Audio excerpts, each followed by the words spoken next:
जय मसीह की मेरे प्यारे मसीह भाई बहन।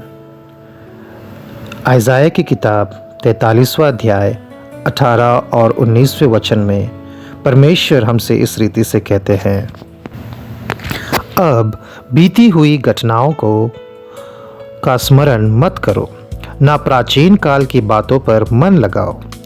देखो, मैं एक नई बात करता हूँ, वह अभी प्रकट होगी, क्या तुम उसे अनजान रहोगे? मैं जंगल में एक मार्ग बनाऊंगा और निर्जल देश में नदियां बहाऊंगा। देखिए मेरे प्यारे भाई बहन, ये परमेश्वर का वचन है।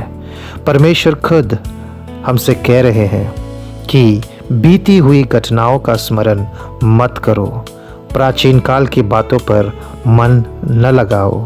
मेरे प्यारे भाई बहन, ऐसी कौन सी बीती हुई बात है जो आपके हृदय पर असर छोड़ा है?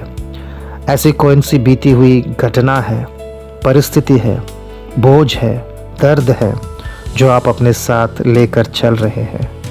परमेश्वर आपसे कहते हैं, मेरे बेटी, मेरे बेटे, उस बोझ को भूल जाओ, उस दर्द भरी परिस्थिति को भूल जाओ जो आपको पीछे खींच रहा है, उसे छोड़ दो। क्योंकि परमेश्वर का वादा है कि देखो, मैं एक नई बात करता हूँ।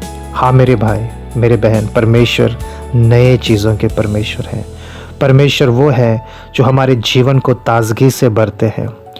परमेश्वर हमें पुरानी बातों में हम उलझ जाएं, कहीं हम अटक जाएं, ऐसा हमारे जीवन में हो, ऐसा नहीं चाहते हैं।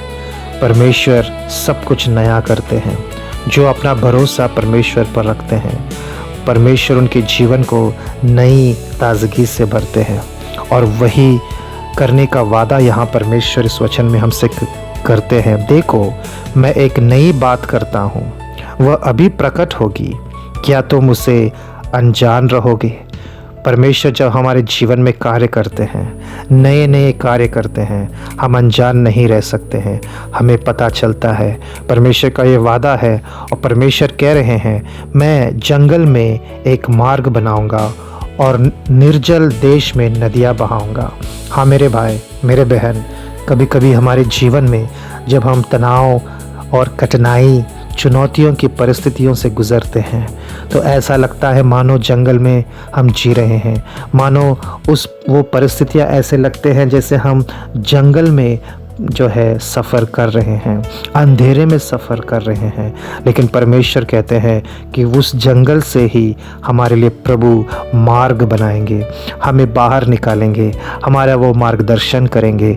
परमेश्वर हमें छोड़ने वाले परमेश्वर नहीं हैं, परमेश्वर हमारे साथ रहने वाले परमेश्वर हैं, परमेश्वर नए चीज़ों को बनाने वाले परमेश्वर है। आज मैं आपको प्रोत्साहित करना चाहता हूँ कि परमेश्वर का जो वादा है उस पर आप अपना भरोसा रखिए।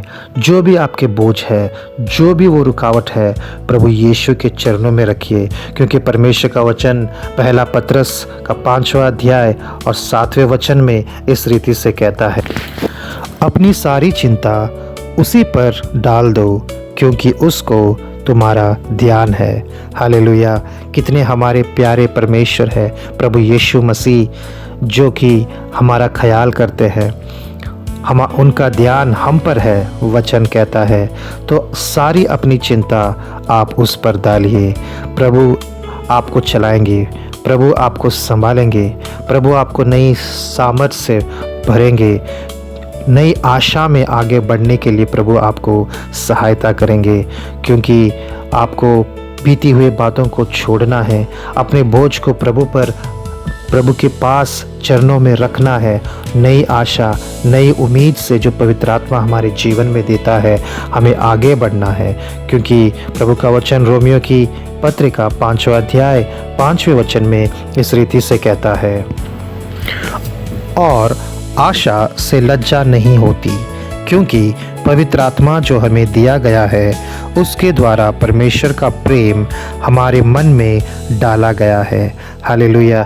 देखिए, आशा जो है परमेश्वर ने जो हमें दिया है उसमें कोई लज्जा नहीं होती, क्योंकि पवित्र आत्मा हर दिन हर प्रतिदिन परमेश्वर का प्रेम हमारे मनों में डालता है।